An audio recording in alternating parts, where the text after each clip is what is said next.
Himmatnagar highway પર traffic જામના દ્રશ્યો સર્જાયા છે। નાના ચિલોડાથી વલાદ બ્રિજ સુધી ટ્રાફિક જામ થયો। મોટી સંખ્યામાં વાહન ચાલકો ટ્રાફિકમાં ફસાઈ ગયા।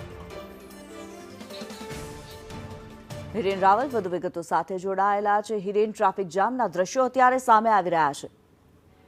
સતત વરસાદના કારણે આ નાના ચિલોડા પાસેનો બ્રિજ છે અને બ્રિજની બાજુનો જે રસ્તો છે એ બંને જર્જરિત એટલે કે ખાડા પડેલા હોવાના કારણે વાહન ચાલકોને ક્યાંક મુશ્કેલી પડી રહી છે। આ ઉપરાંત લોડેડ જે ટ્રકો છે એ લોડેડ ટ્રકો પણ ત્યાં સતત પાર્ક થતી હોવાના કારણે આ રોડની સંકળાશ થતી હોય છે અને એના કારણે અત્યારે મોટી ટ્રાફિક લગભગ 3 કિલોમીટર જેટલો ટ્રાફિક જામ છે તે અત્યારે જોવા મળી રહ્યું છે, જેના કારણે કેટલાક વાહન ચાલકોએ રોંગ સાઈડ આવવાની પણ ફરજ પડી રહી છે।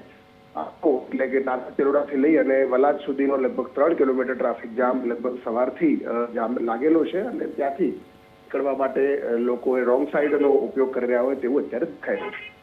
જી, ધન્યવાદ હિરેન આ માહિતી માટે।